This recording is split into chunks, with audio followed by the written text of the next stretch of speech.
Hi, welcome to Bear Witness. I'm Robert Bettis. We are going to talk about an amazing animal today. The cool thing about this animal is that it lives somewhere where we cannot breathe without the help of some little oxygen. So if you're ready, just like I am, sit tight, hang on, and bear witness for what's about to happen. Let's go. So today, we will be talking about the clownfish. There are over 30 species of this fish. Another name for this fish is called the anemone fish. They get this name from the multicolored sea anemones that they live in. These anemone fish can get up to 4 inches. What's amazing about them is that they have a lifespan of 6 to 10 years. So that is 6 to 10 years of learning, relocating, and adapting to the different habitats that they are pushed upon. When I say different, I mean from their predators chasing them out, to the coral reefs dying out, to the pollution in water contaminating where they live. So they have to adapt to each one of these different things. So one of those topics that I just mentioned is the predators. Some of the predators are other big fish, sharks, eels, even us. There's been a lot of people that will go down, scuba dive to these areas, pick up these fish and little aquatic baggies and put them in their tank. Or they will go in captivity, breed these fish to mass pollution, even inject them with nylon colors to make them look bright, even glow under black light. Those fish have a shorter lifespan and are endangered every day because of these actions. I want to get on the topic of where they are located. From the Indian to the Pacific Ocean and even the Red Sea, you will find these fish living in the coral reefs. And the reason why they live in these coral reefs is because sea anemones live there. They are immune to the anemone sting. The sting from an anemone can be very poisonous to other fish. A little cool fact about the clownfish is that they perform a ritual dance before taking residence into the anemone. They will gently rub their entire body over each part of the tentacles of this anemone until their body is acclimated to their host. When I talk about them being immune to the sting, the only reason why these clownfish are not being hurt by this host is because they have a layer of mucus that covers their entire body, which helps them be immune or protected from this sting.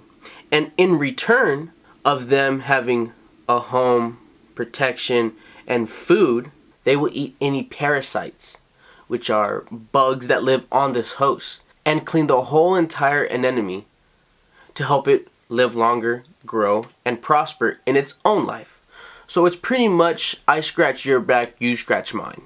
I mentioned a little bit about them eating off of their host, but they also eat mollusks, small crustaceans, algae, and plankton. They will go out of their way to find these main foods. And after that, whatever scraps and parasites are in their host, and if they don't have to leave, they will eat on that after. Sometimes they will even eat on that before, if the female is pregnant.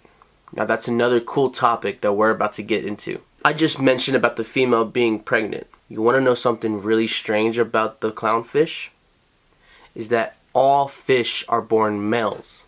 They will only switch to being female only if the opportunity is there for them to be the dominant male in the group. But bear in mind, you see what I did there? Bear? Okay.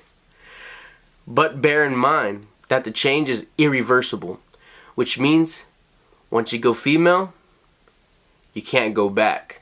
That's a very intense decision to make. But I guess to be the dominant, you gotta make sacrifices. I would like to share with y'all a little fact. Every time I mention a clownfish, just like everybody else, they go to Finding Nemo.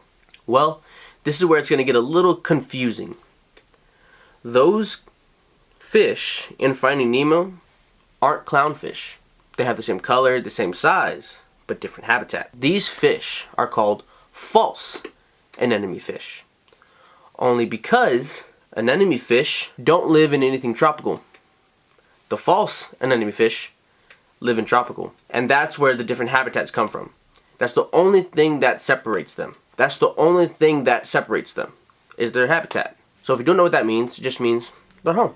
I love all animals. I am very interested in marine life, marine mammals, the aquatic plants, shells, fish, anything, the bacteria even. And for me, to stay up late, get up early, and research all I can about these fish makes my job fun, makes my job worth it. A lot of people have been telling me, why do you do videos on these animals? What makes you love animals so much? And I tell them, every single person, the same answer. I can't explain it. I just love the animals. I love the water. I can spend hours in the ocean or in the bush finding different animals, helping them, rescuing them. Like I said, I have worked with countless number of animals, from normal to exotic. I am here in headquarters. I do my videos here, I do my research here, I do my work here. But we're about to take this channel out there. We're coming to you. We're going to work with some amazing animals. We're going to show you some amazing people. Stay tuned, because it's going to get really, really good and exciting. I want to thank you all for watching and listening to me talk about these animals. This is Bear Witness. I'm Robert Bettis. Bye.